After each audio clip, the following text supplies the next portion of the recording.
Assalamualaikum warahmatullahi wabarakatuh. Kembali lagi bersama saya di channel Teknisi Sukabumi.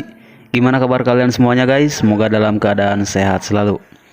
Ya, jadi di video kali ini kita bahas servisan HP dulu ya. Untuk power toolnya lain kali, karena sekarang saya lagi fokus ngurus usaha sendiri, yaitu servis HP. Jadi kebanyakan yang masuk itu pasiennya HP guys, bukan power tool. Nah, jadi di video kali ini saya ada servisan HP Infinix, serinya kalau nggak salah Infinix Hot 10 Play. Masuk ke sini dalam kondisi tidak bisa dicas. Oke, di sini akan saya coba perlihatkan dulu. Ini saya colok ke smart USB. Bisa kalian perhatikan di layar smart USB-nya tidak ada konsumsi arus sama sekali. Ini 0,0 ampere. Menunjukkan tidak ada arus yang masuk ya. Nah, ini indikasinya bisa disebabkan dari konektor chargernya yang rusak. Ya, ini saya lihat konektor chargernya memang ada yang patah. Kemungkinan besar penyebabnya itu dari konektornya guys. Nah, jadi langsung aja kita bongkar dulu ya. Pertama kita lepaskan slot SIM tray-nya. Kemudian kita buka backdoor tutup belakangnya. Ini cukup mudah banget untuk melepaskan backdoornya. Nah, ini sudah terlepas. Kemudian kita fokus pada mesin bagian bawah.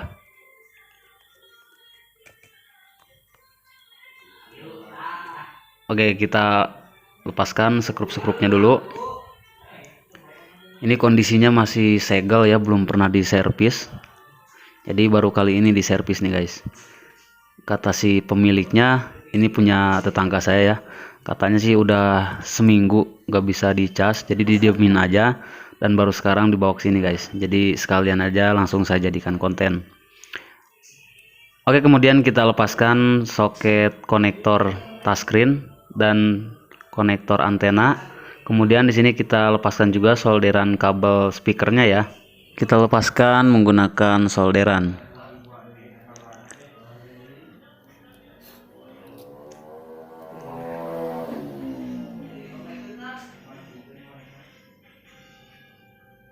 Oke, ini kabel yang warna merah dan warna birunya atau kabel speakernya sudah kita lepaskan. Sekarang kita ambil mesin PCB-nya guys, untuk kita ganti konektor casnya. Nah, sebenarnya lebih simpel diganti satu set ya, cuman untuk ketahanan awetnya dan lebih aman diganti konektornya aja tanpa diganti satu set dengan papannya. Oke, kita jepit dulu menggunakan penjepit PCB.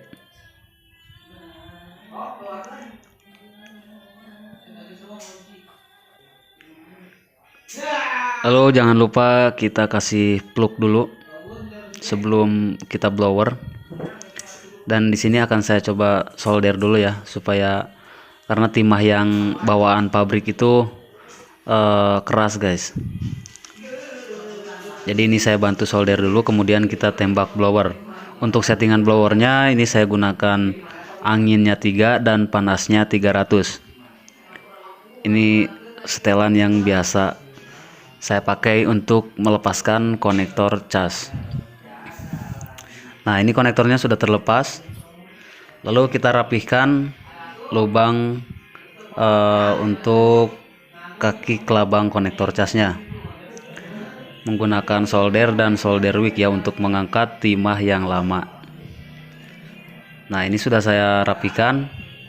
Kemudian kita kasih timah yang baru di pin konektor casnya ya.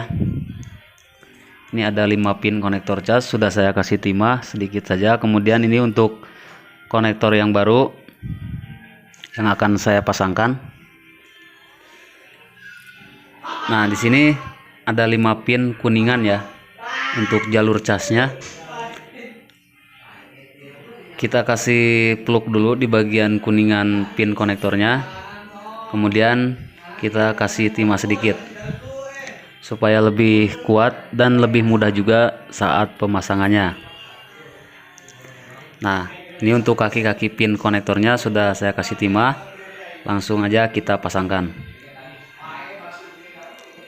Dan gak lupa juga ini saya kasih plug dulu, tujuannya agar timah solderannya rapi, jadi biar gak belepotan. Dan untuk memisahkan timahnya juga ya, jadi dari pin konektor yang sebelah dan yang sebelahnya itu supaya tidak menyatu gitu guys. Nah, kalau pakai plug itu bakalan rapi. Oke, keempat kaki kelabangnya sudah saya solder, kemudian kita solder 5 pin konektor jalur casnya. Nah, jadi untuk pemasangan sengaja saya selalu menggunakan metode seperti ini, jadi tanpa menggunakan blower ya untuk pemasangan, untuk menghindari panas.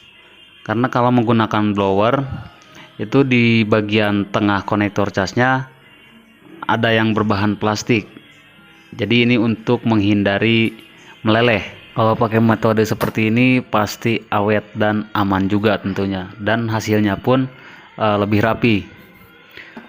Kemudian sekarang kita bersihkan dulu sisa-sisa plug menggunakan cairan thinner. Ini saya gunakan kontak cleaner ya, biasa untuk membersihkan PCB. Oke, ini hasilnya. Ini udah saya solder semua, udah cukup kuat dan rapi juga. Sebelum saya rakit semuanya, ini akan saya coba cek tegangannya dulu. Ini udah saya colokkan ke kabel casan, ke smart USB yang tadi. Kemudian kita gunakan multitester digital di satuan voltase, kita pilih di 20 voltase. Lalu kita cari positifnya ya, positifnya apakah ini sudah keluar. Nah, di sini sudah ada tegangan 5 volt. Ini udah masuk ya, udah masuk tegangan 5 volt. Berarti untuk konektornya sudah aman nih guys. Ini untuk pengecasannya udah bisa dipastikan sudah bisa ini guys untuk pengecasan. Kita pasangkan lagi karet lubang handsetnya dan juga karet konektor casnya.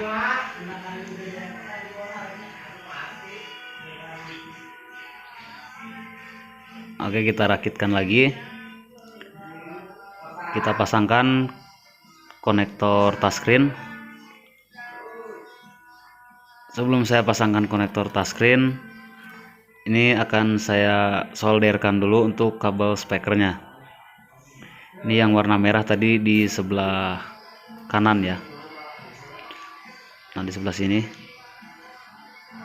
Dan yang biru atau yang negatifnya di sebelah sini guys. Oke, untuk kabel speakernya sudah terpasang. Kita pasangkan lagi konektor antena dan juga konektor touchscreennya.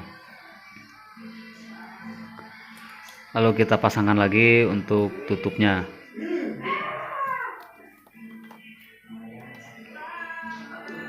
Dan kita pasangkan lagi semua sekrup-sekrupnya ya.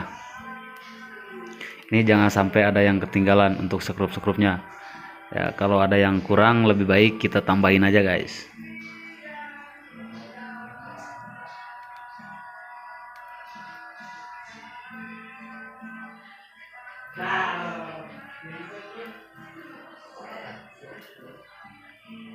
Ya, mudah-mudahan aja ini udah langsung down ya, langsung berhasil.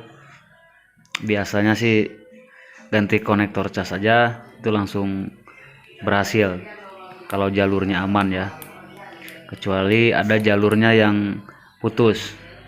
Oke, kita rapatkan dulu backdoornya, kemudian kita pasangkan kartu SIM-nya. Ini kartu SIM-nya nggak dicopot sama pemilik ya, jadi ini kita pasangkan kembali.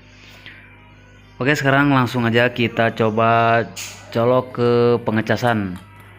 Apakah pengecasannya sekarang sudah normal setelah kita ganti konektor cas?